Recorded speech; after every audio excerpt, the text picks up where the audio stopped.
Hey everyone, I hope you're doing well. This is going to be a quick little walk around and review of my Vapor Tachometer. So I'm just going to be showing you kind of how I set mine up and just show you some of the features of the device itself and whether you're interested in buying one. So I hope this video kind of helps you out a little bit, but it's definitely a great device. So I'll begin with kind of some of the features here. This is your first page, and there's 3 pages total. So this basically displays your RPM level, and it goes all the way to 12, which you can't change. And to the left here, you have your air temperature. So, and how this is read is a little copper sensor. Let me see if I can find it. My thing is kind of tucked away. Okay, so it's right here, that thing. And that basically just reads your temperature. So, you know, it's kind of nice to have when you're out and about and want to know what the weather is, but to be honest, I could live without it. So the next thing here is your speed. Of course, you got miles an hour and you can change it to kilometers. And you have your time of day right here and your distance. So this is actually your trip. So you can reset that by holding down the 2 buttons here. This is your mode button and that's your left button. And you just hold that down and it resets the distance as well as your hours, but I'll get to that in a little bit. And this is very helpful. It helps me keep track of, you know, when I need to change the oil. So every time I change my oil, I reset the clock here. So this is in miles. So I only have 21.3 miles since I last changed the oil.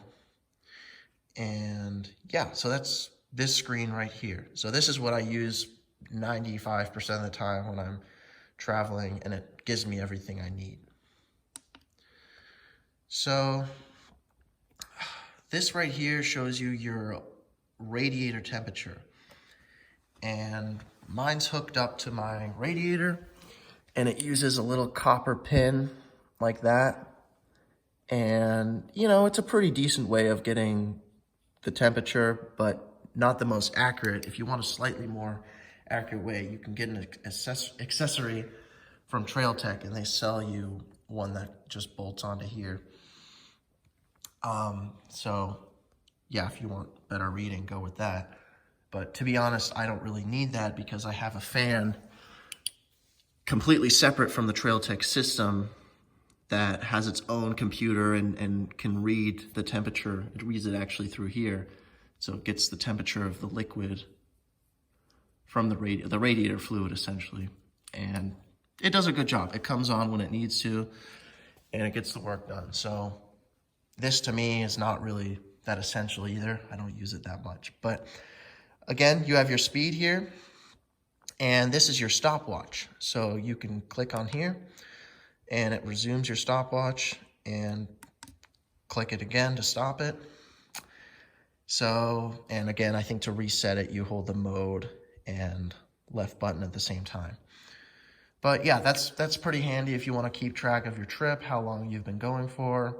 I never use it, but maybe I'll use it in the future again. This is your RPM, so this actually gives you the numbers.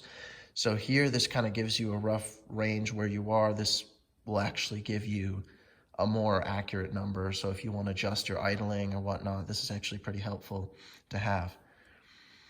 And the third screen gives you your maximum for just about everything. So speed, temperature, run time, RPM, and yeah, so this is pretty helpful with keeping track of your total hours on the bike, and it also shows you your miles. So you just click the right button and it changes that to your miles. Let me show you sort of the wiring for my speedometer.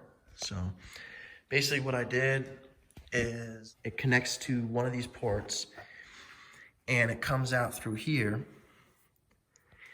and it wires down all the way onto the caliper bracket. So there's actually, KTM conveniently put a hole there for the speedometer. So for the sensor I'm in. Also, Vapor Tech gives you a little magnet, and that magnet slips on, if I can find it, hold on. It's a little bit difficult. Okay, so right there, that's the magnet, and that's how the speed is measured. So this thing can be powered. It has a battery built inside, so if I were to unplug everything, it would stay on, and Trail Tech claims that it will last 1 year, but I like to have a backup, so I just wired it directly to my battery, which is underneath my seat. It's just the standard connector, the positive and negative, and you just screw it on the battery, so it's pretty basic. So I would highly recommend this thing if you have a dirt bike that you're wanting to convert into a dual sport, and basically just get a way to read the speed, because half the time you don't actually know how fast you're going. You can kind of get a rough estimate, but this thing just, for what it offers, I think it's well worth the money. It's $150, which is a little steep, but in my opinion, it's definitely worth it. It's fully waterproof. I've washed my bike many times, sprayed water on it, no corrosion yet. And yeah, it's probably the best thing I've done to this bike in terms of accessories. Also, the mirrors are nice too. But yeah, I definitely recommend this product. Go out and get it if you like knowing your speed and all the other information.